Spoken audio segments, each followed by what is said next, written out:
Hi friends, എല്ലാവർക്കും നമസ്കാരം. ഇന്ന് നമ്മൾ ഓവനും ബീറ്ററും ബട്ടറും ഒന്നും യൂസ് ചെയ്യാതെ വീട്ടിൽ തന്നെ എളുപ്പത്തിൽ ഉണ്ടാക്കാൻ പറ്റുന്ന ഒരു പ്ലം കേക്കിൻ്റെ റെസിപ്പിയാണ് ചെയ്യാൻ പോകുന്നത്. ഈ കേക്ക് നമ്മളിന്ന് തയ്യാറാക്കിയെടുക്കുന്നത് പ്രഷർ കുക്കറിലാണ്.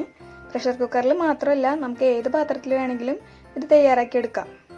ഈ കേക്കിൽ നമ്മൾ ബട്ടറും വൈനൊന്നും യൂസ് ചെയ്യുന്നില്ല, അതുപോലെ സോക്കിംഗ് ഒന്നും ഇൻക്ലൂഡഡ് അല്ല. നമുക്ക് വളരെ പെട്ടെന്ന് തന്നെ ഇൻസ്റ്റൻ്റ് ആയിട്ട് ഉണ്ടാക്കിയെടുക്കാവുന്ന ഒരു പ്ലം കേക്കാണ് ഇവിടെ കാണിക്കുന്നത്. ഇപ്പോൾ ഈ കൊറോണ കാലത്തെ ക്രിസ്മസ് ടൈമിൽ വീട്ടിലിരുന്നുകൊണ്ട് നമുക്ക് പരീക്ഷിക്കാൻ പറ്റിയ നല്ലൊരു ഐറ്റമാണ് ഈ പ്ലം കേക്ക്. അപ്പോൾ നമുക്ക് എങ്ങനെ ഉണ്ടാക്കുന്നതെന്നൊന്ന് നോക്കാം. ആദ്യം തന്നെ നമുക്ക് കേക്കിലേക്ക് വേണ്ട ഡ്രൈ ഫ്രൂട്ട്സ് റെഡിയാക്കി എടുക്കാം. ഞാനിവിടെ കുറച്ച് ടൂട്ടി ഫ്രൂട്ടി, കശുവണ്ടി, കുറച്ച് ഉണക്കമുന്തിരി, പിന്നെ കുറച്ച് ചെറി എടുത്തിട്ടുണ്ട്. ഡ്രൈ ഫ്രൂട്ട്സ് നമുക്ക് ഇഷ്ടമുള്ളതൊക്കെ ചേർത്ത് കൊടുക്കാവുന്നതാണ്. ഇനി നമുക്കിതൊക്കെ ഒന്ന് സോക്ക് ചെയ്തെടുക്കണം. വൈനിലോ ഓറഞ്ച് ജ്യൂസിലോ ആണ് സാധാരണ സോക്ക് ചെയ്ത് വയ്ക്കാറ്. ഞാനിവിടെ ഓറഞ്ച് ജ്യൂസാണ് എടുത്തിട്ടുള്ളത്, വൈൻ യൂസ് ചെയ്യുന്നില്ല. പിന്നെ ഇത് സോക്ക് ചെയ്യാതെ ഡയറക്റ്റ് ആയിട്ടും നമുക്ക് കേക്കിൽ ഉപയോഗിക്കാവുന്നതാണ്. അപ്പം ഞാൻ ഓറഞ്ച് ജ്യൂസിലാണ് ഇത് സോക്ക് ചെയ്തെടുത്തിട്ടുള്ളത്. ഇനി നമുക്കിതൊരു അരമണിക്കൂർ സോക്ക് ചെയ്യാൻ വയ്ക്കാം. ഇനി നമുക്ക് കേക്കിലേക്ക് വേണ്ട കാരമൽ സിറപ്പ് തയ്യാറാക്കി എടുക്കാം. അതിനുവേണ്ടി നല്ല കട്ടിയുള്ള ചുവട് കട്ടിയുള്ള ഒരു പാത്രമാണ് എടുക്കേണ്ടത്. ഇവിടെ ഞാൻ ഒരു അരക്കപ്പ് പഞ്ചസാര എടുത്തിട്ടുണ്ട്. മീഡിയം ഫ്ലെയിമിലിട്ട് പഞ്ചസാര ഒരു ബ്രൗൺ നിറമാവണ വരെ നമുക്കൊന്ന് വെയിറ്റ് ചെയ്യാം.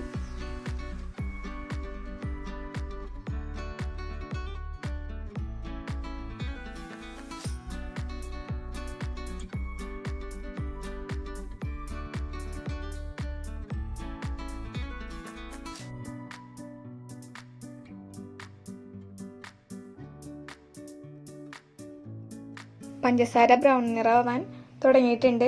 ഇനി ലോ ഫ്ലെയിമിലാക്കണം. പഞ്ചസാര കരിഞ്ഞു പോവാതിരിക്കാൻ ശ്രദ്ധിക്കണം. കരിഞ്ഞു പോയി കഴിഞ്ഞാൽ കേക്കിന് ഒരു കയ്പ്പരസം ഉണ്ടാവും. കേക്കിന് നല്ലൊരു കളർ കിട്ടാൻ വേണ്ടിയിട്ടാണ് നമ്മളിങ്ങനെ പഞ്ചസാര കാരമലൈസ് ചെയ്തിട്ട് ചേർക്കുന്നത്. ഇനി ഇതിലേക്ക് ഒരു 5 ടേബിൾ സ്പൂൺ ചൂടുവെള്ളം ചേർത്ത് കൊടുക്കണം. വെള്ളം ചേർത്ത് കൊടുക്കുമ്പോഴേ മുഖത്തേക്ക് തെറിക്കാതിരിക്കാൻ പ്രത്യേകം ശ്രദ്ധിക്കണം. എന്നിട്ട് ഇത് നന്നായി ഒന്ന് തിളപ്പിച്ചെടുക്കണം. ഇപ്പം നമ്മുടെ കാരമൽ സിറപ്പ് റെഡി ആയിട്ടുണ്ട്. ഇനി നമുക്കിതൊന്ന് തണുക്കാൻ വേണ്ടി മാറ്റി വയ്ക്കാം. ഒരു മിക്സിയുടെ ജാറിലേക്ക് 1/4 കപ്പ് പ്ലസ് 3 ടേബിൾ സ്പൂൺ പഞ്ചസാര ഇട്ട് കൊടുക്കാം. ഒരു കറുവാപ്പട്ടയുടെ പീസ് ഇട്ട് കൊടുക്കണം. സിനമൺ പൗഡർ ഉണ്ടെങ്കിൽ അത് ചേർത്താലും മതി. എൻ്റെ അടുത്ത് പൊടി ഇല്ലാത്തത് കൊണ്ടാണ് ഞാനിങ്ങനെ പീസായിട്ട് എടുത്തിട്ടുള്ളത്. 2 ഏലക്കായ വേണം. ഒരു ചെറിയ ജാതിക്കയുടെ പീസ്, 2 ഗ്രാമ്പു വേണം. ഇതൊക്കെയാണ് കേക്കിന് നല്ലൊരു ഫ്ലേവർ കൊടുക്കുന്നത്. ഇനി നമുക്ക് വേണമെങ്കിൽ ഒരു ചെറിയ ചുക്കിൻ്റെ പീസ് കൂടി എടുക്കാം. എനിക്കതിൻ്റെ ടേസ്റ്റ് ഇഷ്ടമില്ലാത്തതുകൊണ്ട് ഞാനിത് ആഡ് ചെയ്യുന്നില്ല. ഇനി ഇതൊന്നും നമുക്ക് നന്നായി പൊടിച്ചെടുക്കാം. കേക്ക് ബേക്ക് ചെയ്യാനായിട്ട് നല്ല അടി കട്ടിയുള്ളൊരു കുക്കർ എടുത്തിട്ടുണ്ട്. അതിലേക്ക് നമുക്ക് 1 കപ്പ് ഉപ്പ് ഇട്ട് കൊടുക്കാം. ഉപ്പിന് പകരം നമുക്ക് നല്ല മണൽ വേണമെങ്കിലും യൂസ് ചെയ്യാം. ഇനി ഈ ഉപ്പൊന്ന് നന്നായി ലെവൽ ചെയ്ത് കൊടുക്കണം. എപ്പോഴും മണലിനേക്കാൾ ഉപ്പ് യൂസ് ചെയ്യുന്നതാണ് നല്ലത്. ഉപ്പ് ലെവൽ ചെയ്തതിന് ശേഷം അതിലേക്കൊരു സ്റ്റീലിൻ്റെ റാക്ക് ഇറക്കി വെച്ച് കൊടുക്കാം. ഞാനിവിടെ ഒരു സ്റ്റീലിൻ്റെ കട്ടിയുള്ളൊരു പാത്രമാണ് എടുത്തിട്ടുള്ളത്. ഇതിന് നമുക്കതിലേക്ക് ഇറക്കി വെച്ചിട്ടൊന്ന് ഉറപ്പിച്ചു കൊടുക്കാം. ഇപ്പോൾ ബേസ് സെറ്റായി. ഇനി നമുക്കതിലേക്ക് ഒരു കേക്കിൻ്റെ ടിന്ന് ഇറക്കി വെച്ച് കൊടുക്കാം. എന്നിട്ട് കുക്കറൊന്ന് പ്രീ ഹീറ്റ് ചെയ്തെടുക്കണം. അതിനായിട്ട് ഈ കുക്കറിൻ്റെ വാഷറും വിസിലൊക്കെ നമുക്ക് ഊരി വയ്ക്കണം. വാഷറും വിസിലൊന്നും ഇല്ലാതെയാണ് കുക്കറിൽ നമ്മൾ കേക്ക് ബേക്ക് ചെയ്ത് എടുക്കേണ്ടത്. ഇനി കുക്കർ മൂടി വെച്ചിട്ട് ഒരു 10 മിനിറ്റ് പ്രീ ഹീറ്റ് ചെയ്തെടുക്കണം. ആ സമയം കൊണ്ട് നമുക്ക് കേക്ക് ബാറ്റർ തയ്യാറാക്കാം. ഒരു ബൗളിലേക്ക് 1 കപ്പ് മൈദാപ്പൊടി ഇട്ട് കൊടുക്കാം. ഇത് അടിച്ചിട്ട് വേണം നമുക്ക് ബാറ്റർ തയ്യാറാക്കിയെടുക്കാൻ. അതിലേക്ക് 1 ടേബിൾ സ്പൂൺ ബേക്കിംഗ് പൗഡർ ചേർത്ത് കൊടുക്കണം. അതിലേക്ക് ഒരു 1/4 ടേബിൾ സ്പൂൺ ഉപ്പും കൂടി ചേർത്തിട്ട് നന്നായിട്ടൊന്ന് അരിച്ചെടുക്കണം. ഇനി അതിലേക്ക് നേരത്തെ പൊടിച്ചു വെച്ചിട്ടുള്ള പഞ്ചസാര കൂടി ചേർത്തിട്ട് നന്നായിട്ടൊന്ന് അരിച്ചെടുക്കാം. ഈ പൊടിച്ചു വെച്ച പഞ്ചസാരയിൽ ഏലക്കായയുടെയും ഗ്രാമ്പൂവിൻ്റെ ഒക്കെ തരികൾ കാണും. അതുകൊണ്ടാണ് അത് ഈ പൊടിയിൽ കൂടെ ഒന്നുകൂടി അരിച്ചെടുക്കുന്നത്.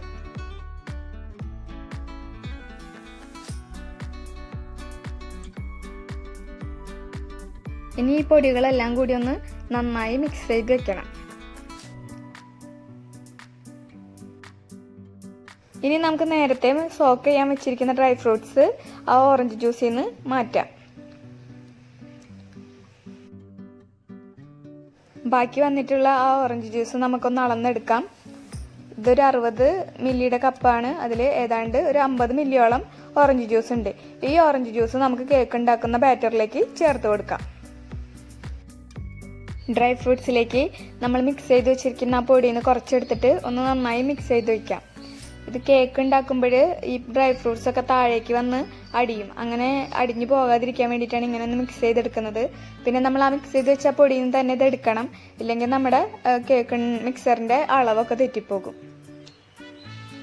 ഒരു വലിയ ബൗളെടുത്ത് അതിലേക്ക് 2 മുട്ട പൊട്ടിച്ചൊഴിക്കാം. വലിയ മുട്ടയാണെങ്കിൽ 2 എണ്ണം മതി, അതല്ല ചെറിയ മുട്ടയാണെങ്കിൽ ഒരു 3 എണ്ണം വരെ എടുക്കാവുന്നതാണ്. എന്നിട്ട് ഒരു വിസ്ക് വെച്ച് നന്നായി മുട്ടയൊന്ന് പതപ്പിച്ചെടുക്കണം.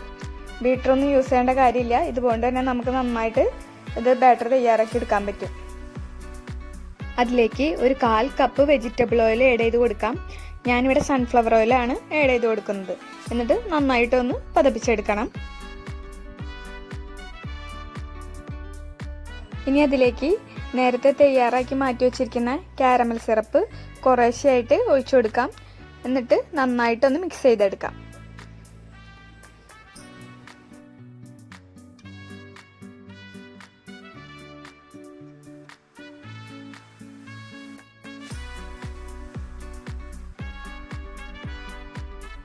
ഇനി നമുക്ക് ഓറഞ്ച് ജ്യൂസും ആഡ് ചെയ്ത് കൊടുക്കാം.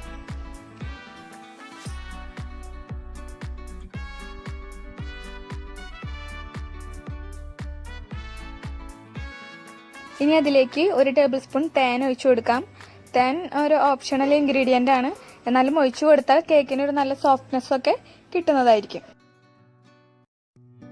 ഇനി നമുക്കതിലേക്ക് അരിച്ചു വെച്ച പൊടി കുറേശ്ശായിട്ട് ആഡ് ചെയ്ത് കൊടുത്തിട്ട് ഒന്ന് നന്നായിട്ട് മിക്സ് ചെയ്തെടുക്കാം.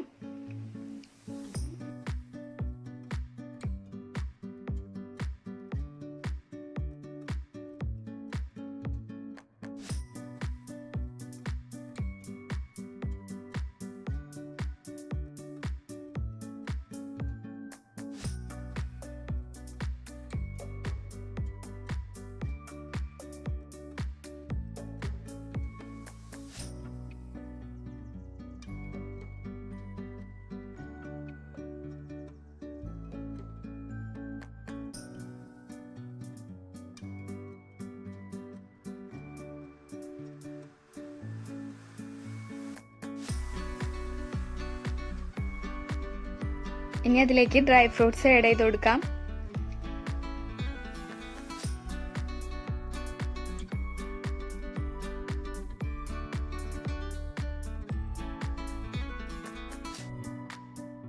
ബാക്കിയുള്ള കാരമൽ സിറപ്പ് കൂടി ആഡ് ചെയ്ത് കൊടുക്കാം.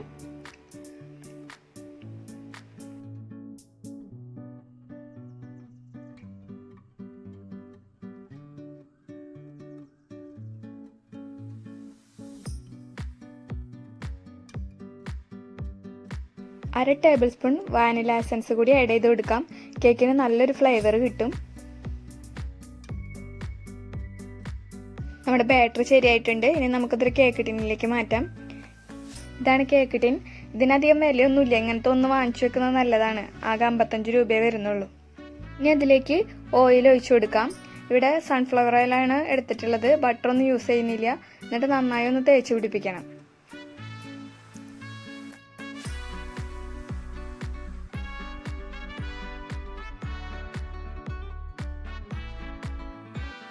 അതിനുശേഷം അതിലേക്ക് ബട്ടർ പേപ്പർ വെച്ച് കൊടുക്കാം.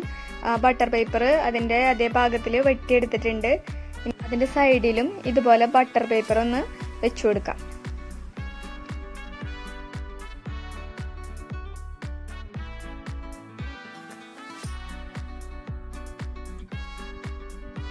ഇനി തയ്യാറാക്കി വെച്ചിട്ടുള്ള കേക്കിൻ്റെ ബാറ്റർ ഈ ടിന്നിലേക്ക് ഒഴിച്ചു കൊടുക്കാം.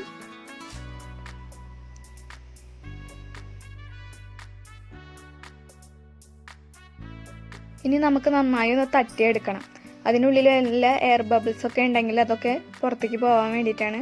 ഈ ബാറ്റർ വെച്ചിട്ട് ഇന്നൊന്ന് നന്നായിട്ട് തട്ടി എടുക്കണം. ഒരു സ്പൂൺ വെച്ച് തട്ടിയെടുക്കുന്നതാണ് കൂടുതൽ നല്ലത്. കുക്കർ നന്നായി പ്രീഹീറ്റായി വന്നിട്ടുണ്ട്. ഇനി നമുക്ക് കേക്കിൻ്റെ ബാറ്റർ ഇതിലേക്ക് ഇറക്കി വെക്കാം. എന്നിട്ട് കുക്കർ മൂടി വയ്ക്കാം. പിന്നെ ശ്രദ്ധിക്കേണ്ട കാര്യം, ഫ്ലെയിം എപ്പോഴും ലോ ആയിരിക്കണം. ലോ ഫ്ലെയിമിൽ ഒരു 50 മുതൽ 55 മിനിറ്റ് വരെ കേക്ക് റെഡിയായി വരാൻ സമയമെടുക്കും. ഒരു 40 മിനിറ്റ്സ് കഴിഞ്ഞാൽ നമുക്ക് കുക്കർ തുറന്നിട്ട് ഈ കേക്ക് ഒന്ന് ഗാർണിഷ് ചെയ്ത് കൊടുക്കാം. അതിന് മുന്നേ ചെയ്യുകയാണെങ്കിൽ നട്ട്സും ഫ്രൂട്ട്സൊക്കെ താഴോട്ട് അടിഞ്ഞു പോകും.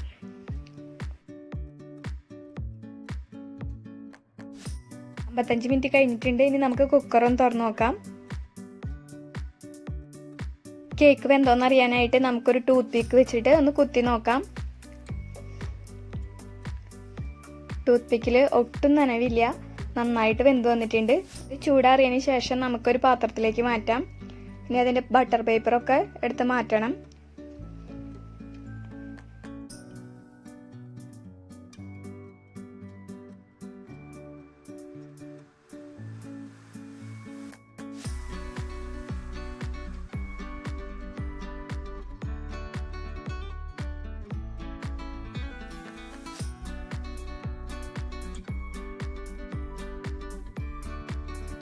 നല്ല അടിപൊളി പ്ലം കേക്ക് ഇവിടെ റെഡി ആയിട്ടുണ്ട്. ഇത് വളരെ പെട്ടെന്നും വളരെ ഈസി ആയിട്ടും ചെയ്യാൻ പറ്റുന്ന ഒരു പ്ലം കേക്കിൻ്റെ റെസിപ്പിയാണ്. എല്ലാവരും ഒന്ന് വീട്ടിൽ തന്നെ ട്രൈ ചെയ്ത് നോക്കണം കേട്ടോ. വീഡിയോ ഇഷ്ടപ്പെട്ടാൽ ലൈക്ക് ചെയ്യാനും കമൻറ്റ് ചെയ്യാനും ചാനൽ സബ്സ്ക്രൈബ് ചെയ്യാനും മറക്കല്ലേ. അടുത്ത വീഡിയോയിൽ വീണ്ടും കാണാം.